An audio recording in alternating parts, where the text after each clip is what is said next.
Hello and welcome to the Daily Mill for Sunday, the 6th of October 2024. In today's Millwall news, you may think that there's not a lot of Millwall news today, and you would be right. There isn't a lot, but we do have something, a little morsel, a little tidbit to tell you about. Tickets for Swansea City away, which is the next away game.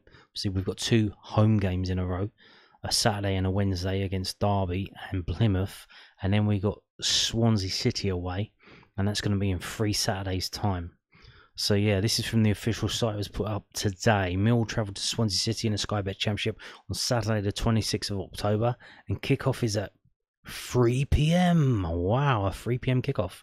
And tickets will go on sale to season ticket holders from 9:30 AM on Tuesday the 8th of October. So this Tuesday morning, tickets will go on sale to season ticket holders, and that's it. Just season ticket holders. You don't need any this many points, that many points. No. It is what it is. And tickets will go on sale to members from 9:30 AM on Thursday the 10th of October. So season ticket holders, you have 2 days. You have Tuesday and you have Wednesday before all the members come rushing in to get these tickets for Swansea City away.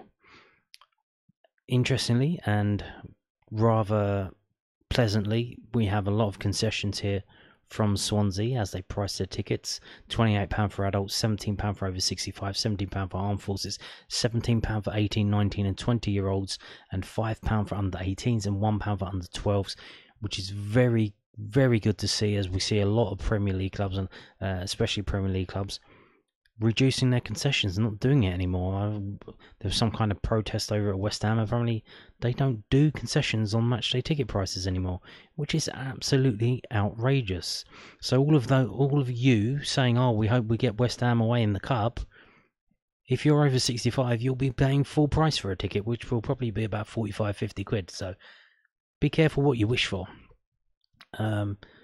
So yes, and then they tell you how to buy the tickets, but we've only got initial allocation, so it's an initial allocation of 986 tickets. So if we do sell out of those, there may be some more. That's how I'm reading that.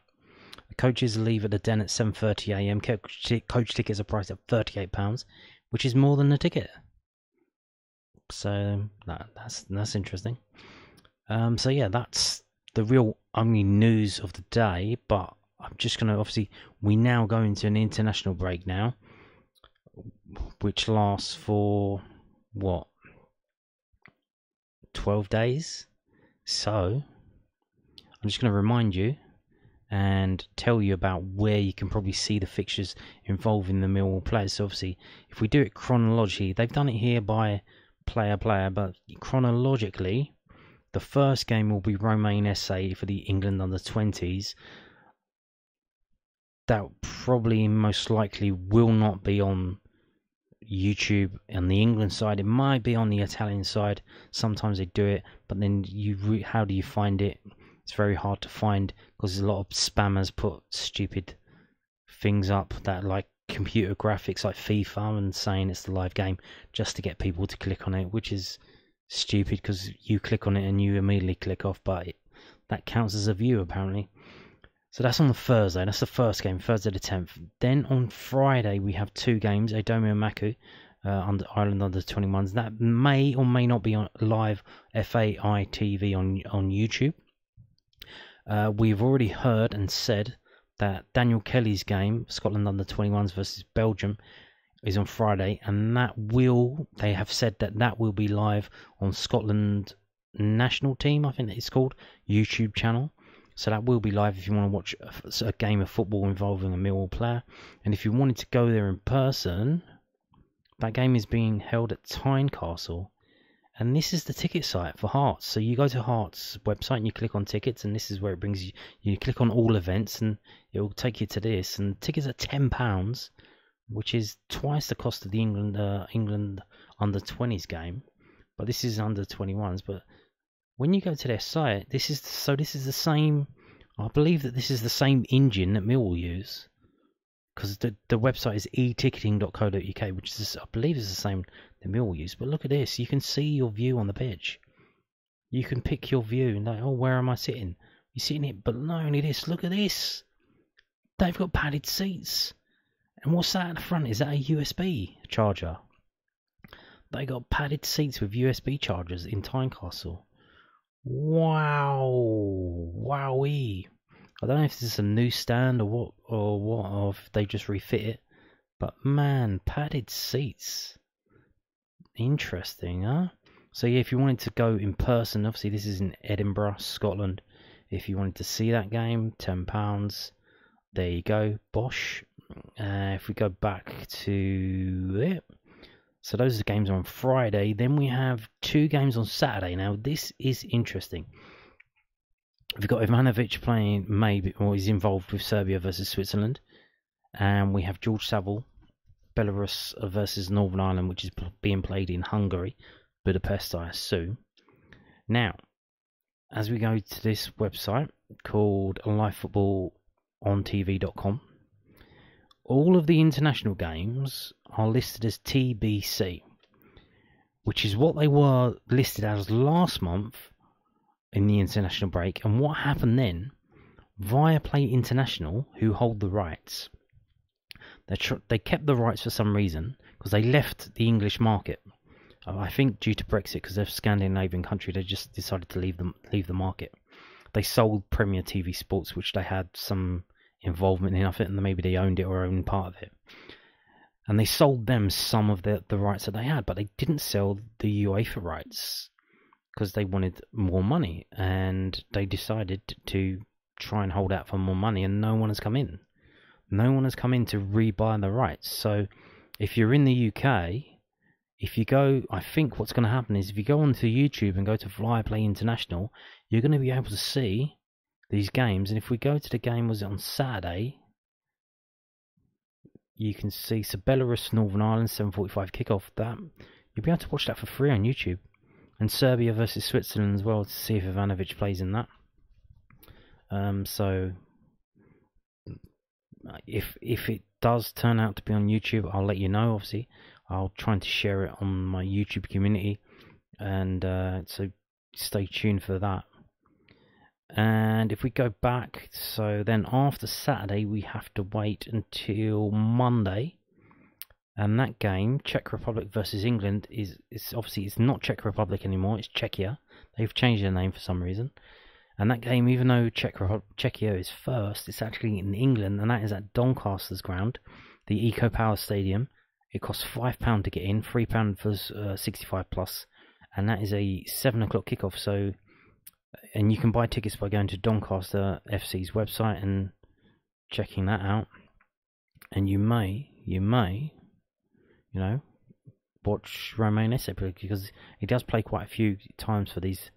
For this team, he's not like a sub or anything. They do hand out the playing time. It's not a competitive game. It's friendly at this level. Under 20s is all friendlies.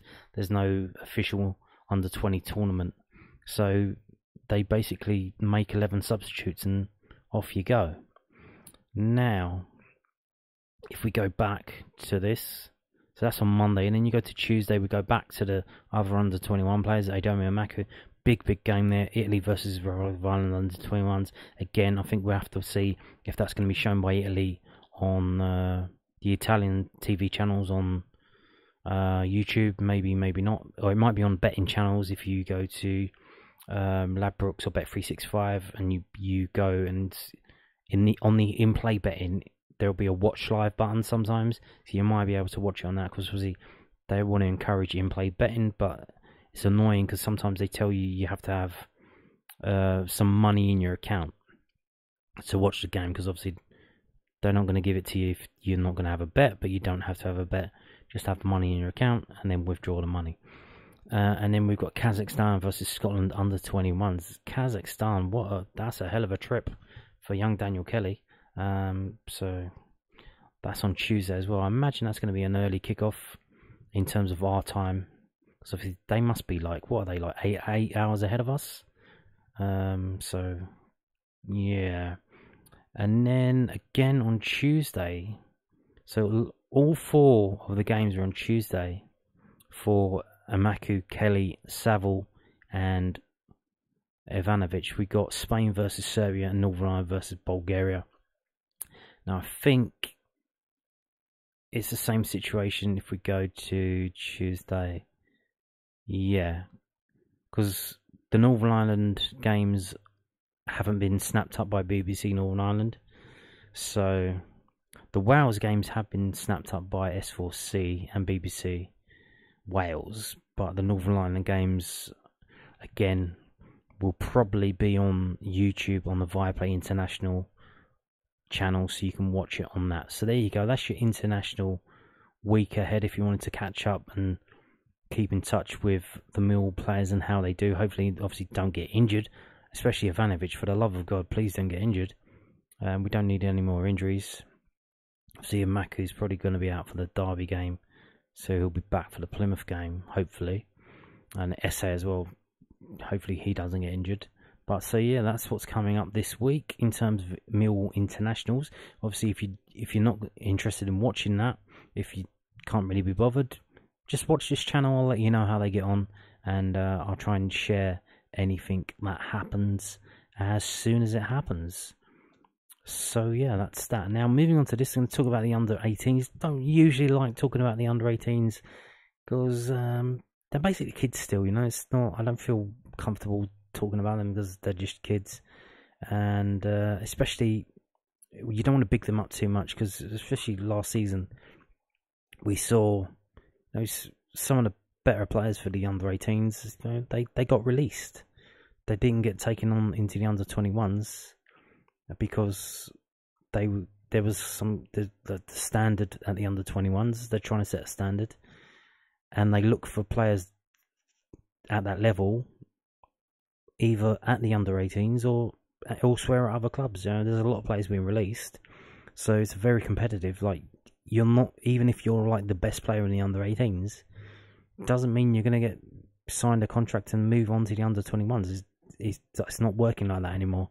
You know, you have to be at a level to be promoted into the under-21s, and it's not automatic. So you could be talking about these under-18s, and then they'll just vanish into nowhere, which obviously we don't want to get onto. But they're playing in this thing this season that they got invited to because they did well in the FA Youth Cup last season, I presume, in the under-18 Premier League Cup. They've already went away to Newcastle United and they drew 1-1. Which was not bad because I think that was a midweek game. Yesterday, they played at Calmont Road versus Stoke City.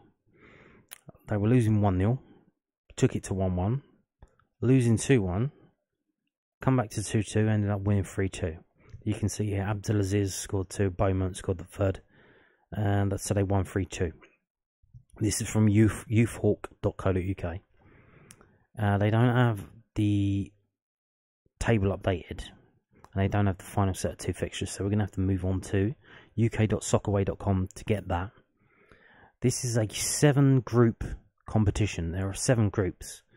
The next round is the quarterfinals, so the 7 winners of the groups all go through, and only 1 of the runner-ups go through. It's looking like, if you look at the Group G, which isn't Mill's group, Mill and Group F, so if you look at Group G, it's looking like there may be some teams that finish second that will finish second on 6 points. And obviously, that means it looks like Mill will need to win the group to go through to the quarterfinals. And luckily, or unluckily, they play the juggernauts of youth football, Chelsea, at Calmont Road in next month, in 23rd of November. And it is literally a win that game and you're through. And if they lose that game, they're probably not going to go through. If they draw it, they're not going to go through. So I think they do need to win that game. So yeah, that should be interesting to see. Hopefully we can do well. Now, we did draw at this level with Chelsea under-18s in the FA Youth Cup at the Den. That went to penalties and we won on penalties. But I don't know how this is going to work. This is a league format, so there's no. You need to win the game to get the points to go through. So we'll see how we go. But so far so good. I mean, they haven't lost. They travelled all the way out to Newcastle, which was their only away game, and they got the draw. and they just beat Stoke City, which wasn't an easy game. So not bad, not bad. Now, talking of international breaks, obviously if you're stuck for something to do, I've mentioned this before, I'm going to mention it again. I'm not involved in this, I'm just bigging it up because I think it's a good idea. So Millwall FC History and Heritage Walking Tour, 25 years on the Isle of Dogs. So you get to walk around the Isle of Dogs. This is from eventbrite.co.uk. So event isn't spelled normally in Bright, it's spelled B-R-I-T-E. You can see it there. It's in the purple in the middle. In the pink in the middle. Eventbrite, that's how it's spelled. If you go to that, go search for Millwall, you find this. It's £12 for this, and so you meet at West India Quay next Saturday at 11 o'clock in the morning, and it runs until 2 p.m. And you walk around, and you see all of the sites that are involved with Millwall's history. The different grounds, you have like 4 different grounds. In only 25 years, there's various pubs, so it's a bit of a pub crawl as well. There's a quiz and stuff, and you can see the various people that have taken the tour. Jeff Burnage, Brian King, Mickey Simpson, he used to be found on board, I don't know if you know that. Adrian Wisson, Stan Godwin, Peter Mancock, and loads of other people as well. There's pictures, etc., of what's going on, so you can see all the pubs involved and stuff. And you can see over the years it's just getting bigger and bigger and bigger, more and more people going. So yeah, there you go. Why not get involved? So that's happening next Saturday. If you're not going to a non-league game, there you go. Maybe go to this and go to a non-league game because it finishes at 2. And now, so that's it basically for the news. Obviously, most of that was just a summary of what's coming up this week. Now we're going to move on to the stats. So if you're not watching for this, thank you for watching, and I'm going to move on. We're going to look at stats from this insane game of football. Is it game of football or anti-football? Yeah, I mean, it's almost like we parked the bus, but every now and then we got off the bus to have a cigarette, which is the analogy. In the analogy means trying to score. So it wasn't a complete parking of the bus. In fact, we'll find out that we actually had more shots than them on target, I believe. So the best players for Millwall: Ryan Leonard, Romain Esse, 2 best players on the pitch. And who's the third? Their goalkeeper. When the opposition's goalkeeper gets a high score, you know you're doing something right. So this is from, did I mention already, whoscored.com, so we can see. So yeah, Romain Esse with 2 shots, Ivanovic with 2 shots. It was interesting. He came off as a sub. I think they were both headers. One was straight at the goalkeeper, so that wasn't good. But boy, oh boy, and we can see obviously the star means that Ryan Leonard was the man of the match. 10 tackles for Ryan Leonard, 10 tackles. So there you go. If we move back into the middle, so Millwall created a high number of chances relative to their possession, stole the ball often from the opposition, were effective at creating goal scoring opportunities from long shot situations, but we were poor at finishing. We lost possession often, insanely, yeah. We gave away a lot of free kicks around the box, yeah, we do that, and we were caught offside often. Okay. We played with width, we attacked down the right hand side, we favoured crossing the ball, and we favoured long balls. So the attempts on target, or the attempts on goal overall, 13 for West Brom, 6 for Millwall, 9 to 4 open play, 4 to 2 set piece. So they have more set pieces than us. And obviously no one scored, so that's a 0% conversion rate. So there you can see it's half of our moves went down that right hand side. And they were pretty balanced, West Brom. And if we click on that, shot directions, shot zones, and action zones. Very busy we were, very busy. Their defenders weren't very busy at all. Now there you go, that's parking the bus, is it not? That is, what is that? It almost looks like a 3-4-2-1. So this is the average position based on where the players were interacting with the ball, I think. Either on the ball or off the ball. And you can see that's That's quite insane. That's quite insane. So Romain Esse tucking in. Esse's 25. Number 25. Langstaff is playing deeper than George Honeyman. 23 is Saville, 24 is Denor. And Femias is... So that was basically playing off of Ryan Leonard. So interesting to see. I don't know if this was because of the tete-a-tete between Ryan Leonard and Romain Esse, that Esse's been moved to the other side, or if that's just coincidental. I don't know if it's to do with that, with the little argument against Cardiff, that instead of playing obviously Esse in front of Leonard, Leonard's probably got the hump that Esse keeps losing the ball because he keeps trying to make stuff happen. He did lose the ball a couple of times, and notably when McNamara had the chance that he had, McNamara come forward with the ball, lays it off to Esse for Esse to go forward. Esse loses the ball. McNamara's still there, so McNamara intercepts the ball, goes forward with it, and takes a shot, which got a deflection. Could have went anywhere. So yeah, that's all. That was the way we were playing. That was the way we were playing. Very, very deep. That was insane. So yeah, parking the bus indeed. Now moving on to this, we'll have there's a match events. If we can pause that. Match events was the yellow cards for them first, and then we made the subs first. Get some fresh legs on. And then cards for us as we're defending and defending and defending, and then they make the subs trying to push on at the end. Even Jed Wallace getting on at the end of the game with a few minutes to go, getting boos. Obviously, not a fan of that really. I mean, don't know what that's about, considering the stuff that he's done since then. But you know, it is what it is. People want to boo, they boo. They crack on.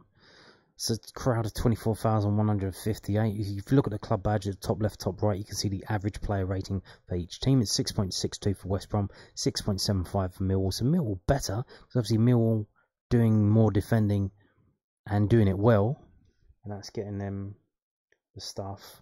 But not much in it. So that's pretty even. So that's a draw. If we go down and see who did what in the game. So the highest rated player on the pitch, obviously Ryan Leonard at 8.2, another outstanding performance from him. In terms of, obviously, then we've got Esse 7.5, the lowest rated player 6.5 for Langstaff, 6.5 for Aziz. I think that's about right really. Tanganga 6.6, not sure about that. I think we're going to find out why that is in a minute, because I don't think he made any tackles, because I had a little pre-look at this. So total shots, Langstaff no shots, Honeyman no shots, Aziz no shots. So they're all playing deep. You see how we saw before how deep everyone was playing, and yeah, it didn't really work, did it? And McNamara and Tanganga had more shots than some of the forward players.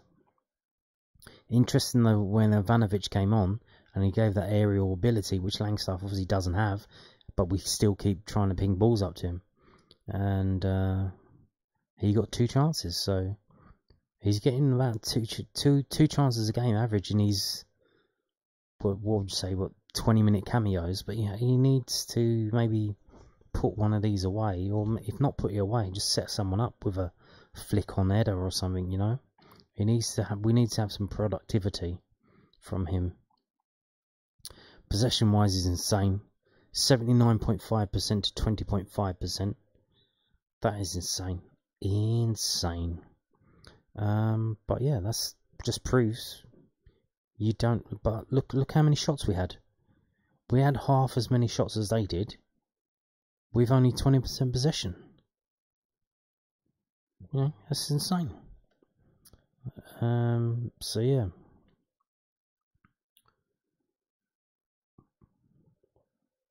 So who was on the ball most for Millwall? The keeper, 2.4.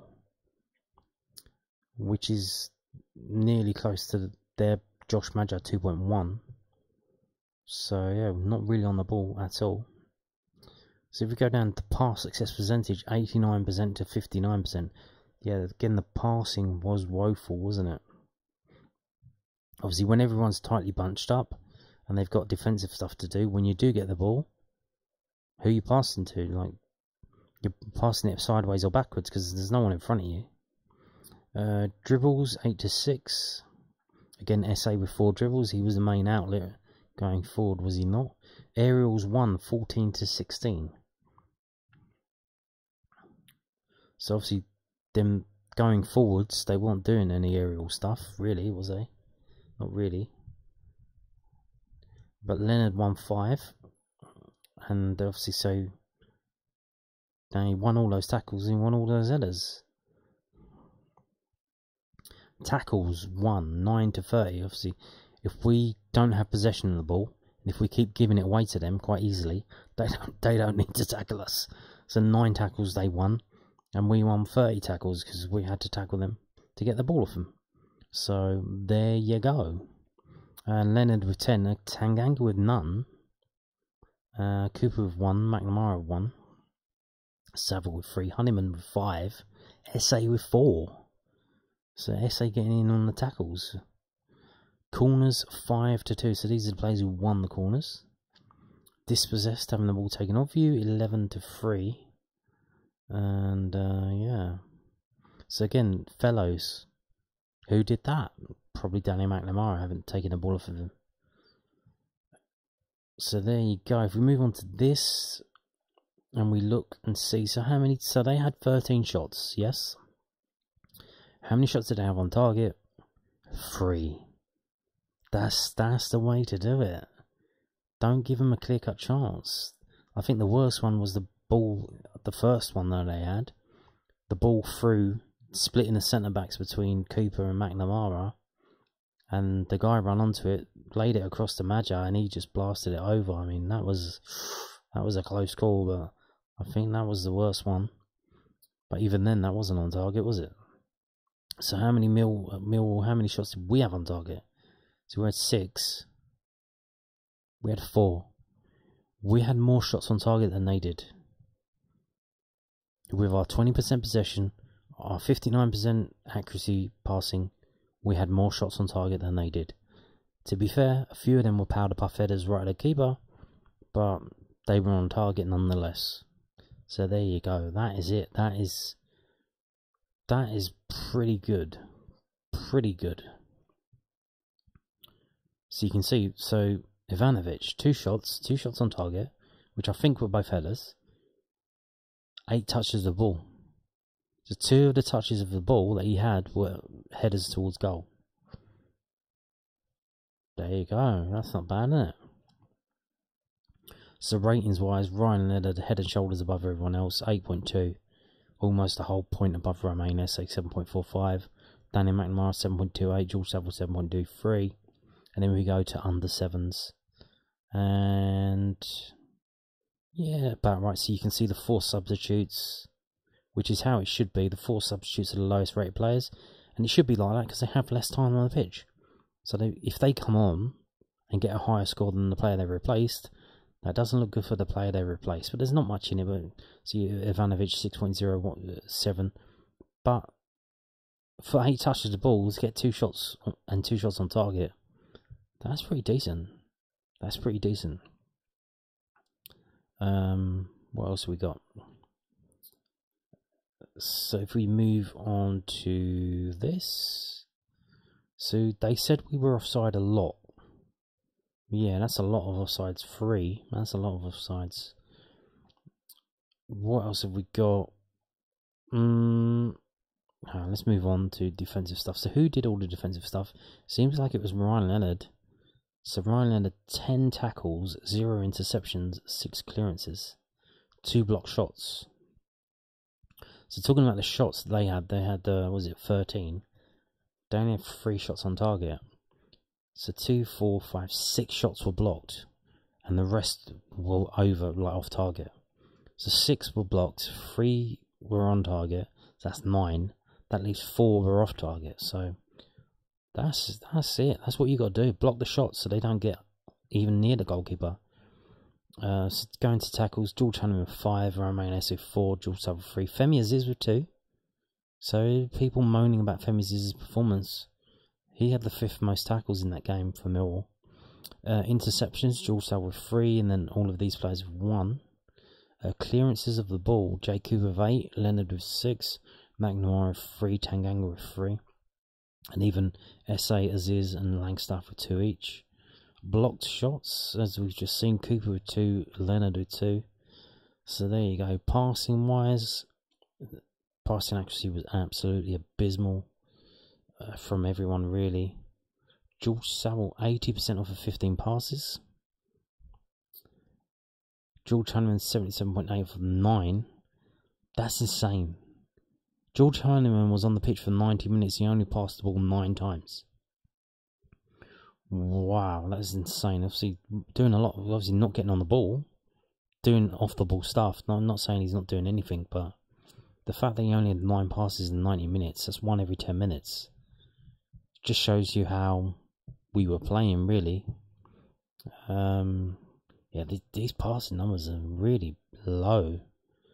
Tanganga, 16 passes in 90 minutes. Jesus.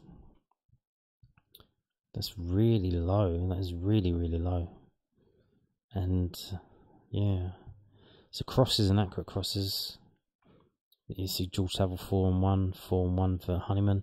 Femi's is 2 and 0. That's not too good. Danny McNamara 1 and 1. So long balls and accurate long balls. So the goalkeeper, his passing accuracy was 10. It was 10. I'm guessing because we had no one up front, so he did not. So he had 20 passes, 19 of them were long. So he only had 1 short pass, and only 1 of them accurately found a Millwall player. Whoosh, that's like. I'm guessing that's most of that was before Langstaff came on, or when Langstaff was on before Ivanovic came on. Yeah, that's not too good, is it? Playing long balls up to the little man up front.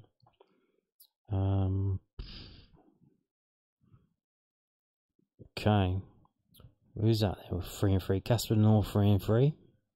That's not too bad. So we've seen that. Now let's have a look at this. So there's the XG. 0.5 for Millwall, 0.7 for them. So even though we had more chances on target than them, they had a higher XG. If we go down and we can see the match events, and we can see here they had 753 passes. We had 204. That is insane. They had 3.5 times as many passes as we did. That is insane. And our passing accuracy was 55% according to FBref.com. Shots on target, 3 of 13 for them, 4 of 6 for us. You can see 23% for them, 67 for us. And their keeper had to make more saves, 4 of 4 for them, 3 of 3 for us. And here's the other stuff. So fouls given away, 8 to 15. Corners 5 to 2. Touches, crosses the ball 29 to 13. Touches of the ball 833 to 329. Wow. Tackles 9 to 30. Interceptions 4 to 9. Aerials 114 to 16. Clearances 9 to 34. Offsides 1 to 3. Goal kicks 7 to 4. So they had more goal kicks. Throw-ins 26 to 14. Long balls 77 to 69. So they had more long balls. They had more long balls. Because we had no one up front, so we're not going to kick it long to no one up front. If we go down and we can see the carries of the ball, progressive carries, you can see not many progressive carries, which again is 10 yards forward. Romain Esse got on the ball 18 times, Danny Mack 12 times, Jake Cooper 12 times, and Lucas Jensen 14 times. So Lucas Jensen had more ball involvement than most of the other Millwall players, except for all of them except for Romain Esse. So that's insane. So the XG Ivanovic 0.3 XG, and our total XG was 0.5. So the 2 chances that he had was most of our XG, and the rest came from Tanganga and Esse as well. What else have we got to look at? Shot creating actions. So for all of the work that he was doing, Romain Esse, the 18 carries, no shot creating actions. No shot creating action is, so basically it's an assist, but not including a goal. It's like if you assist someone taking a shot, so they count that. That's a shot creating action, and it's not just the first person who passes; it's the person who shoots. It's the person before them as well. So it's the two moves before a shot goes away. So Romain Esse none, Femi Aziz 1, Honeyman 2, Saville 3, Danny Mac 3. You know, not many at all. What else are we looking at? So Romain Esse, no shot creating actions, but dribbling with the ball. There were a couple of times he did lose the ball, but he tried to dribble past their players 7 times, and he succeeded 4 times, which is the most of any Millwall player. But you compare that to George Honeyman. George Honeyman tried to dribble past players 3 times, didn't succeed once, so he ended up losing the ball. If we go to, what did I want to watch? Not that.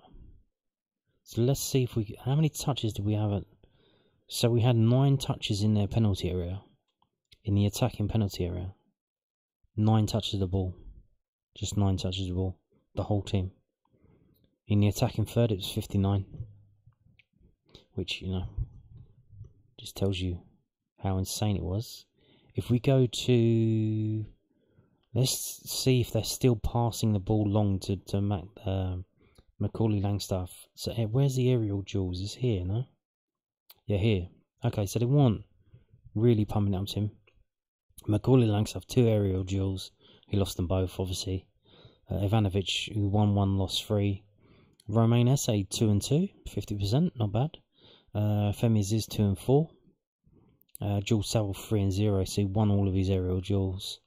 Ryan Leonard, 5 and 1. Bosch, have that. So there's that. And again, so in terms of so we weren't really doing a lot of attacking, but whatever we did it quite well. In terms of, so carries of the ball, how many times a player got on the ball. This one here, if you're watching. Total distance that they carried the ball, that's 81 yards. Progressive distance going towards the opponent's goal line. So that's not bad. Langstaff, 81 yards from 7 carries, 47 and that was forwards. Again, Romain Esse, 89, 42, that's not bad. Femi Aziz, 73, 64, that's really good. That's really good. He was the one going forward. So we saw before, we were going down that right hand side half of the time. He was the one doing that. But then you look at, so George Honeyman, 19 and 4. Watmore, 54 and 0. He wasn't going forward at all. But okay. Danny Mac, 73, 45. So saying, oh, Danny Mac can't attack, he's just a defender. What does he offer going forward? He was on the ball 12 times for 73 yards, and 45 of that was going forward. But then he's a defender, like, you should have a lot of space in front of you to go forward. That's usually how it works. So yeah, there's that. Let's have a look and see how the goalkeeper did. Shots on target against 3. Saves 3, that's 100% save. But the post-shot XG was only 0.1. So the chances weren't very good, and like I said, they were all straight at him, really. The kicking is dog shit. I think he was just pumping it long into space, just getting it out of the way, which, you know, how it is, that's what you got to do. Passes, 18, 2 throws, 83.3% were long balls, and the long balls are 52.9 yards long. The average length, and the average length of his goal kicks are only 4 goal kicks. That was 100% long, 70 yards, 70.8 yards. The opponent's crossed into the area 19 times. He didn't come out once, so he stayed on his line, and his average distance from his goal line was 5 yards. So he did not come out. Did not come out at all. There's really no need for him to come out because he was playing quite deep. This is a list of all the shots, and you can see some their shots weren't good at all. Off target, blocked, off target, blocked. So the Danny Mack one, so this was a good chance. Because it started off 0.02. That's basically where he's based on the pitch, the shot that he took. Very small chance of going in. But it got a deflection, and it gave the goalkeeper something to think about, so it went up to 0.13. And that was 31 yards out with his right foot, and that was deflected. And you can see here, so Tanganga's one, the one that he didn't really kick it properly, kind of scuffed it, 8 yards out, right foot. That was off target. And they don't even have Femi Aziz's one here, where he just kind of air kicked it. Didn't kick the ball, just missed it, whiffed it. That's not even on there. So, but so you can see Furlong's one, that was blocked, so that's 0. Cole Bartley, that one goes up a little bit, 0.05. Then again saved, but it was right at the keeper. That one again, match over right at the keeper, 32 yards out. So we're restricting them. They can't really get off the shots. So they're having to shoot from far away. The header's close up. 23 yards, 13 yards, 27 yards, 9 yards. That was quite close. I think that was the Danny Mack one. Well, Danny Mack, the ball through, that was the nightmare one. Maybe it was that one, probably. I don't know. And then you see, they're having to shoot from further away. 19 yards, 29 yards, 32 yards. Not really giving them a sniff. 12 yards, 6-yard header, that was blocked. And then Romain Esse right at the end, 27 yards, left foot, 0.04. You know, that wasn't really that much of a chance. 0.04 to 0.04. It is what it is. And then we look at the second half. There's not many chances in that second half. A lot less. We restricted them to just 3 chances in that second half. They only had 3, and they didn't. Their first shot in the second half was on 73 minutes. So interesting that they didn't make changes first, because they weren't really doing anything in that second half. And you can see here, Mihailo Ivanovic. Obviously, this one was straight at the goalkeeper. When he headed it, it was 0.24. It halves to 0.12. So that was a good chance that got worse after he headed it, because he headed it straight at the goalkeeper. And then the second one wasn't. That was a non-starter, really. That wasn't really a good chance. And that was it. The game kind of fizzled out then. So there you go.